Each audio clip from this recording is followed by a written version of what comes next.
The United States' Mike Turian is widely acknowledged as one of the top limited players of all time. Mike Turian is a close friend of mine. I played on a team with him for a little while, and he's one of the players who really taught the Pro Tour how to draft.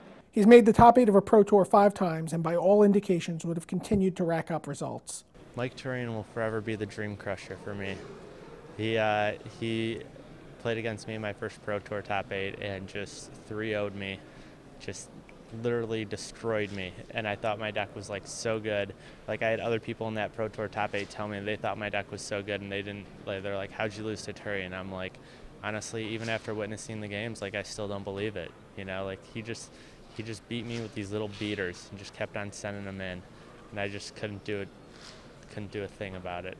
He retired from the game at the height of his powers with 2 limited top 8s in the same season and a total of 5 for his career.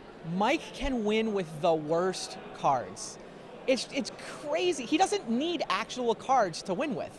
I played a team event with him. It was me, Eric Lauer, Mike Turian, and Eric and I just felt spoiled because Team Rochester, we got to take all the good cards. Mike just wanted like dorky green creatures, and that somehow he'd win more games than we would. You know, we finished 7th in that tournament. It was disappointing because we had this just awesome secret weapon.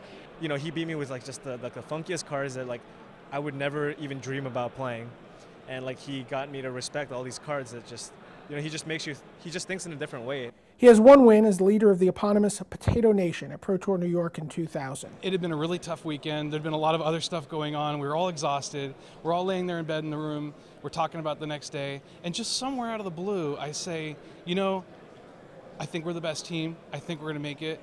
But you guys are so good that I'm happy to have come this far if we don't make it. And Mike's like, what the hell are you talking about?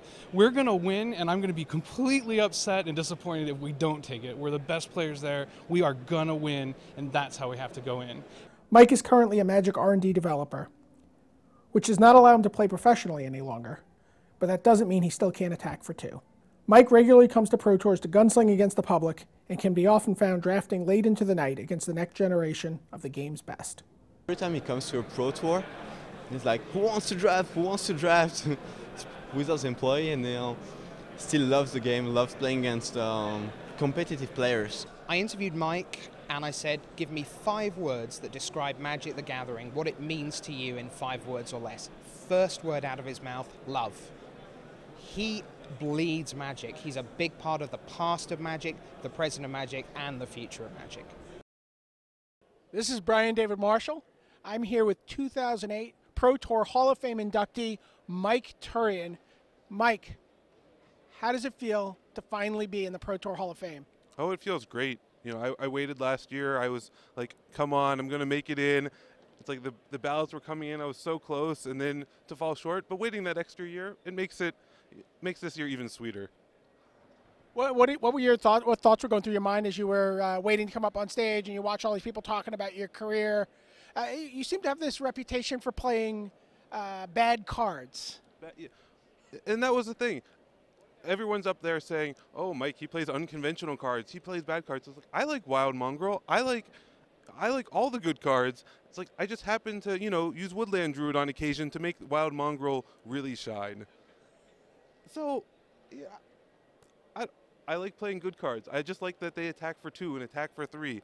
Like, they don't have to be the 6 and 7 and 8 mana bombs. It's like a 2/2 for 2. That's plenty good. And that definitely seems to be the reputation people have taken from your Pro Tour career. That I mean, you were when I talk to everyone, you were identified as the guy who attacked for 2, and you would attack your 2/2 into a 3/3 fearlessly. What can you talk about that? Well, I think to win at the Pro Tour, you have to make moves like that. You have to be aggressive. It's like there's so many great players playing on the Pro Tour. Any little edge that you can gain, you just have to go for it. And I did. I was fearless. I was aggressive. And it really pays off, especially, you know, if you're drafting the same cards as everybody else, how do you expect to beat them? You have to come up with new strategies and new ways to win to succeed against so many top-level players. How many times did you have the trick? Oh, about 50%, you know. Just enough to keep them honest? Right. I would always top deck at the turn that they decided to finally block. So, you know, that worked out pretty well for me. That's great. So there's an interesting artifact of your Pro Tour career that's on display here at the World Championships. And I'm going to sort of walk over and try not to trip over the microphone cord, and maybe you could tell us what this is. So this is my mom and my aunt. They took all of the Pro Tour T-shirts that I collected. Well, a lot of the Pro Tour T-shirts anyhow.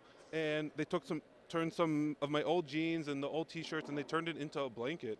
And it's a nice fleece blanket, and I'll use it at home occasionally. My dog likes to lay on it too.